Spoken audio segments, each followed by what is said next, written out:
Sutra Teratai yang Menakjubkan Bab 1 Pendahuluan Shin Pasyang Sutra Teratai Episode 145 Ketamakan dan kemelekatan pada persembahan harta duniawi akan memutuskan akar dari jasa kebajikan. Apakah semua orang sudah memperagung tempat pencerahan dari batin Buddha? Di dalam batin setiap orang terdapat Buddha. Di dalam batin setiap orang terdapat tempat pencerahan yang agung. Pada sutra makna tanpa batas, 80.000 bodhisattva berkumpul, membakar dupa dan menebarkan bunga. Dengan hati yang paling tulus mengelilingi Buddha dan bersujud. Sungguh sangat agung, betapa tulusnya. Jika tempat pencerahan batin dapat dimunculkan, maka akan berkumpul dari 4 penjuru. Berkumpul laksana awan dari 4 penjuru sehingga disebut sebagai berkumpul laksana awan dari 4 penjuru muncul di hadapan Buddha. Sutra Makna Tanpa Batas Bab 1 Sifat Luhur. Baik yang berwujud atau yang tidak berwujud, penghormatan yang berwujud ataupun ketulusan yang tidak berwujud, semuanya mengelilingi dan berada di sekitar Buddha. Menghormati dan memuliakan, sedemikian rupa memberi penghormatan kepada Buddha. Ini semua menunjukkan kondisi tempat pencerahan di kala itu yang merupakan persamuhan Tathagata saat semua makhluk berkumpul menjadi satu. Jika kita membayangkan kelompok monastik yang berjumlah 12.000 orang, kelompok bodhisattva yang berjumlah 80.000 orang, kita dapat mengetahui gambaran kondisi saat itu adalah begitu agung dan megah. Pada ketika itu persamuhan bagaikan lautan. Semuanya telah berkumpul laksana awan di tempat pencerahan dari Tathagata. Karena kita selalu membaca dalam kitab sutra, para bodhisattva telah berkumpul laksana awan, yang artinya awan dari segala penjuru semuanya berkumpul menjadi satu. Anda dapat melihat awan, namun jika ada orang yang masuk ke dalam awan itu juga tidak akan terhalangi. Ketika awan dan awan saling bertemu, tidak akan saling menghalangi. Ini sebagai perumpamaan tempat pelatihan batin bagi para praktisi. Karena segala sesuatu berasal dari batin atau pikiran, ajaran apapun tidak akan menjadi halangan bagi batin kita. Demikianlah kondisi batin yang harus kita miliki dalam pelatihan diri. Di dalam Sutra Teratai sudah dijelaskan sebelumnya, terdapat sebanyak 20.000 Buddha Chandra Surya Pradipa. Buddha Chandra Surya Pradipa yang terakhir mencapai kebudahan juga mengajarkan Sutra Teratai. Di antaranya terdapat Bodhisattva Varaprabha yang memiliki 800 orang murid. Ke-800 murid ini semuanya berguru pada Bodhisattva Varaprabha. Pangelan ke-8 juga adalah murid dari Bodhisattva Varaprabha. Di zaman itu, Bodhisattva Varaprabha bertanggung jawab menyebarkan Dharma. Di tengah menyebarkan Dharma, ada orang yang sangat giat. Orang yang giat akan mencapai kebudahan terlebih dahulu. Orang yang malas, yang tidak giat, tentu akan tertunda sampai lama. Di antara 800 murid Sang Buddha, ada satu orang yang bernama Yasaskama. Kita sudah pernah membahasnya. Yasaskama ini memiliki ketamakan dan kemelekatan pada persembahan harta duniawi. Jadi banyak hal yang telah dilupakan sama sekali. Meskipun telah membaca sangat banyak kitab sutra dan juga telah memberikan persembahan kepada tak terhitung jumlah Buddha, akan tetapi memberikan persembahan pada Buddha, melafalkan sutra, dan batin yang kendur atau bermalas-malasan merupakan dua hal yang berbeda. Kita hanya tahu untuk memberikan persembahan dan persembahan. Saya harus membaca sutra dan terus membaca sutra. Tetapi memberikan persembahan dan membaca sutra dengan batin ketika kita mempraktekkannya dalam tindakan nyata dengan giat bersemangat sudah pasti berbeda. Jika kita tidak memadukan ketiganya menjadi satu, menghormati para Buddha dan juga mengerti untuk memberikan persembahan, Di dalam kitab sutra kita juga mengerti untuk tekun membaca dan melafalkan. Setelah tekun dalam membaca dan melafalkan, maka kita harus mempraktekkan dalam tindakan nyata. Jika kita tidak mempraktekkannya dalam tindakan nyata, hanya merupakan persembahan kepada Buddha. Membaca dan melafalkan, tetapi batin masih serakah dan melekat akan persembahan harta duniawi. Hanya demi keserakahan dan kemelekatan akan persembahan harta duniawi. Dengan demikian disebut kendur dan tidak giat bersemangat dalam dharma. Apa yang dimaksud dengan memberi persembahan kepada Buddha? Mengapa harus melakukan persembahan? Mengapa kita juga harus melafalkan sutra? Jika hatinya tidak benar-benar terpusat di sana, melainkan masih dipenuhi dengan kemelekatan pada keuntungan, maka pembacaan sutra pun hanya sekedar dibaca, berlalu begitu saja. Dibaca, tetapi tidak benar-benar terserap. Meskipun Bodhisattva Yasaskama juga pernah memberikan persembahan kepada banyak Buddha, juga sangat bersungguh hati dalam membaca banyak sekali sutra, namun ia banyak melupakan apa yang dibacanya. Ini menjadi pengingat bagi kita, bagaimana seharusnya membaca sutra. Oleh karena itu, di dalam teks sutra disebut Yasaskama, lebih banyak lupa pada apa yang dipelajari. Dari itu, dia dinamakan Yasaskama. Dikarenakan orang ini juga telah menanam segala akar kebajikan, dia berkesempatan untuk bersua dengan para Buddha, sejumlah miliaran koti tak terhingga, memberikan persembahan dan penghormatan pada mereka, memuliakan dan memuji mereka. Sutra Teratai Bab 1 pendahuluan. Namun, ia juga memiliki akar kebajikan. Selama ia berbuat, berarti ada kebajikan. Hanya saja hatinya tidak fokus. Yang disayangkan adalah ia memiliki satu hal tambahan. Apa itu? Yaitu tamak dan melekat pada persembahan harta duniawi. Ketamakan dan kemelekatan pada persembahan harta duniawi benar-benar merupakan sifat batin yang sangat merugikan. Lihatlah, tamak dan melekat pada persembahan harta duniawi. Demi mendapatkan persembahan harta duniawi, mencarinya dengan alasan tidak benar, serta ingin mencari lebih banyak lagi. Permintaan seperti ini, mengejar keuntungan, terus-menerus mencari dengan alasan yang tidak benar, ingin mencari lebih banyak lagi, mencari dengan alasan yang tidak benar. Itulah kehidupan kita sekarang. Kehidupan begitu sederhana. 3 kali makan sehari. 1 mangkok nasi setiap kali makan sebenarnya sudah cukup. Masih ingin meminta apa lagi? Pada zaman Buddha, para biksu hanya hidup dengan 1 mangkok. 1 mangkuk menerima makanan dari ribuan rumah. Seorang biksu mengembara ribuan mil hanya dengan 1 mangkok. Kemanapun dia pergi, 1 mangkok saja sudah cukup. Ketika waktu tiba, membawa mangkok di depan rumah orang untuk menerima makanan. Ini sudah cukup. Itulah proses pembinaan diri. Namun sekarang sudah berbeda. Pembinaan diri saat ini mengejar kualitas hidup modern. Praktisi pembina diri saat ini menikmati kehidupan modern yang ada. Hari panas, buka AC lah. Jadi buka AC agar menjadi tidak panas. Ini semua mengikuti gaya hidup modern. Saat kita makan, kita hanya perlu makan secukupnya agar tidak lapar. Kita bisa puas dengan makanan sederhana. Berpakaian sederhana, terlihat bersih dan rapi, itu sudah cukup. Tetapi jika kita pilih-pilih soal kualitas atau merek, merek apa? Kita akan menghabiskan lebih banyak uang. Apakah ada banyak perbedaan bahan antar merek? Tentu tidak jadi tidak ada banyak perbedaan. Hanya saja mereknya yang berbeda. Mereka bilang ini merek tertentu sangat terkenal. Kainnya terkenal, pabrik juga terkenal. Mereka merasa memakainya terasa seperti sesuatu yang luar biasa. Sebenarnya jika kain yang sama itu dibuat menjadi pakaian dan dijual di jalanan, harganya hanya beberapa ratus dolar Taiwan.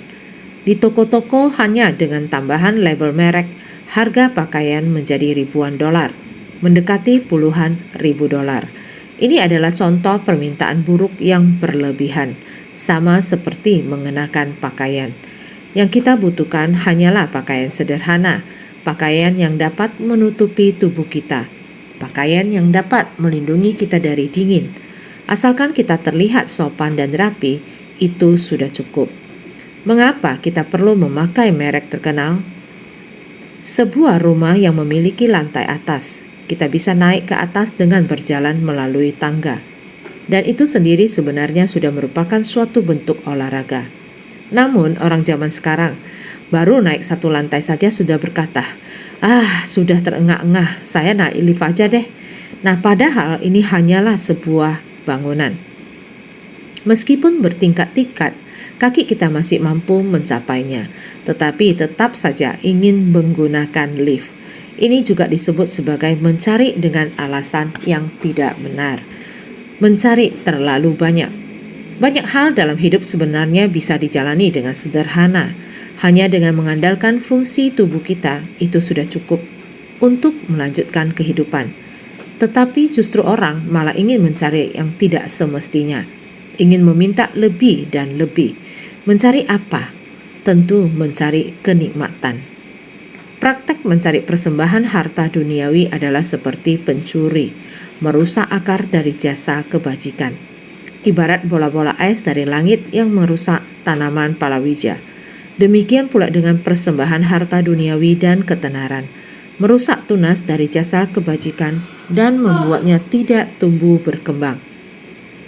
Orang yang tamak dan melekat pada persembahan harta duniawi sama saja dengan memutuskan akar dari jasa kebajikan, atau yang dinamakan Maha Prasna Paramita Sastra.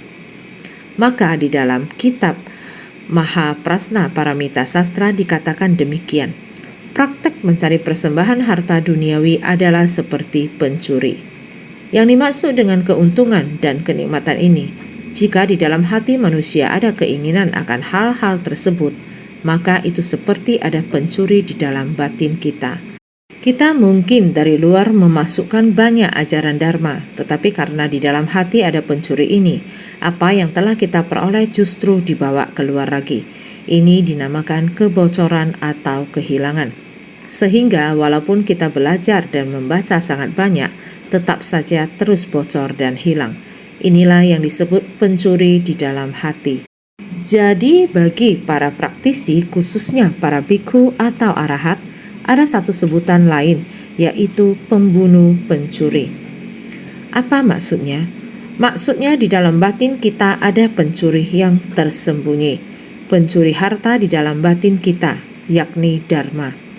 Dharma tidak dapat bertahan dalam batin kita, karena pencuri ini dapat membawa harta karun ini. Maka dikatakan praktek mencari persembahan harta duniawi adalah seperti pencuri, merusak akar dari jasa kebajikan. Ia dapat menghancurkan sumber pahala dan kebajikan kita. Akar berarti sumber atau asal, sehubungan dengan jasa kebajikan kita. Sesungguhnya berhubung kita sudah membangkitkan tekad, karena kita telah bertekad, seharusnya kita giat bersemangat untuk maju. Di satu sisi kita giat bersemangat maju, namun keinginan untuk mencari persembahan harta duniawi terus muncul. Lalu apa gunanya ketekunan itu? Memberi persembahan ataupun melakukan kebajikan, tetapi masih berkeinginan besar untuk mencari persembahan harta duniawi, maka semua itu akan merusak akar dari jasa kebajikan. Selalu berkata kepada kalian semua, jasa itu berasal dari pembinaan diri dan kerendahan hati kita, kesopanan lahiriah dan menjalin jono baik dengan orang lain. Ini disebut kebajikan. Jadi secara batiniah kita tekun dan giat bersemangat, sementara secara lahiriah kita bersumbangsi. Namun jika kita masih memiliki pikiran yang dipenuhi keuntungan dan keserakahan, maka upaya kita dalam membina batin pencerahan kita tidak akan teguh. Jika tekad pembinaan diri kita tidak teguh, ini akan merusak akar sumber dari pembinaan diri. Maka dikatakan, merusak akar dari jasa kebajikan ibarat bola-bola es dari langit yang merusak tanaman palawija. Kita selalu mendengar bahwa Mengapa tiba-tiba ada bola es yang turun dari langit? Bola es itu sama seperti salju membeku yang sekeras batu hujan es. Ketika langit turun bola-bola es, ini akan merusak segala sesuatu yang ada di bumi. Sehingga diumpamakan bola-bola es itulah yang merusak tanaman palawija. Jika praktisi mendambakan persembahan harta duniawi, sekalipun kita berusaha keras mengolah lahan dan berhasil menanam biji-bijian, di saat sudah saatnya panen, malah dirusak oleh badai bola es dari langit. Keserakahan juga demikian adanya. Keserakahan juga seperti ini akan merusak benih kebajikan, sehingga tidak dapat tumbuh dan berkembang, ibarat tanaman di ladang yang sedang berbunga. Kemudian semuanya disapu bersih, sehingga padi dan biji-bijian tidak bisa tumbuh. Oleh karena itu, orang yang serakah terhadap keuntungan dan pemberian sama saja memutus akar kebajikan. Mempunyai makna yang sama. Maka dalam praktek spiritual, kita harus senantiasa menjaga hati dengan baik. Jangan sampai muncul pikiran keserakahan seperti ini. Namun orang yang mengejar ketenaran seperti Yasas Kama masih memiliki akar kebajikan. Akar kebajikannya itu juga karena sebab dan kondisi telah menanam banyak kebajikan. Dikarenakan dia telah menanam sangat banyak kebajikan, hanya saja karena keserakahannya, tekad spiritualnya menjadi rusak. Kalau tidak demikian, sebenarnya ia juga memiliki akar kebajikan. Oleh karena itu sering dikatakan, siapa yang berlatih, dia yang mendapat.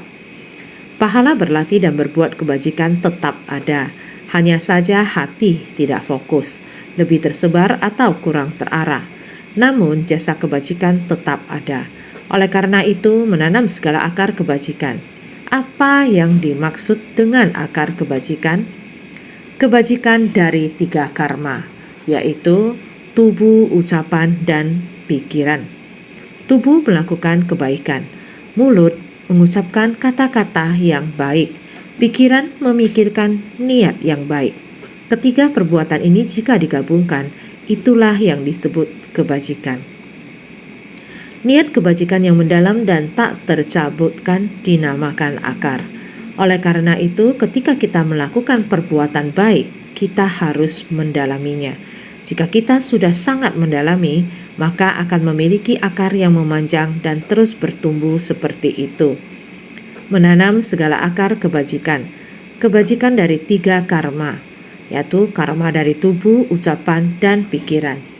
Niat kebajikan yang mendalam dan tak tercabutkan dinamakan akar. Kemudian dapat menghasilkan buah menakjubkan. Akar kebajikan yang tersisa adalah dalam dan tebar, sehingga dapat bersua dengan pada Buddha dan pada akhirnya nanti akan mencapai kebudahan. Kebajikan dapat menghasilkan buah menakjubkan. Kebaikan ini dapat melahirkan buah kebajikan yang luar biasa. Buah adalah sebab adalah buah. Sebutir benih menyimpan selautan buah, sebab di dalam setiap buah terdapat sangat-sangat banyak biji. Oleh karena itu disebut sebutir benih menyimpan selautan buah. Inti atau biji dapat menghasilkan banyak sekali buah. Oleh karena itu, kebajikan dapat menghasilkan buah menakjubkan. Akar kebajikan yang tersisa adalah dalam dan tebal. Kebajikan yang dimilikinya sampai tersisa sangat banyak sekali. Beliau melakukan banyak perbuatan baik, serta menanam akar kebajikan yang sangat dalam, terlebih lagi sangat dalam dan tebal. Jadi dapat dikatakan bahwa meskipun beliau memiliki sifat malas dan memiliki ketamakan akan keuntungan atau persembahan, beliau tetap memiliki hati yang sangat baik. Inilah gambaran sosok Bodhisattva Yasas Kama. Oleh karena itu, beliau juga dapat bersua dengan Buddha dan pada akhirnya nanti akan mencapai kebodahan. Sosok inilah yang di masa depan akan menjadi Buddha Maitreya. Dalam praktek pembinaan diri, kita semua harus berjalan di jalan Bodhisattva. Karena kita sedang menapaki jalan Bodhisattva ini, jika kita sedikit lebih giat dan bersemangat dalam membina diri, maka kita akan lebih cepat mencapai tujuan. Sebaliknya, jika kita malas, maka semuanya akan berjalan lebih lambat. Akar kebajikan yang kita tanam, setiap benihnya tersimpan dan tidak akan hilang, namun mungkin akan berbuah lebih lambat. Oleh karena itu, saat kita mempelajari ajaran Buddha dan mempelajari Dharma, kita harus mulai dengan mengagungkan ladang batin kita sendiri, mengagungkan tempat pembinaan diri kita. Kita tidak boleh membiarkannya menjadi berantakan. Setiap kata dalam Dharma harus terserap ke dalam batin kita. Ketika Dharma ada di dalam batin, maka akan terwujud dalam tindakan kita. Dan ketika dalam setiap tindakan terdapat Dharma, disitulah keadaan meditasi. Inilah yang membutuhkan kesungguhan dalam praktek pembinaan diri kita. Karena itu, mohon semuanya agar senantiasa lebih bersungguh hati. Kan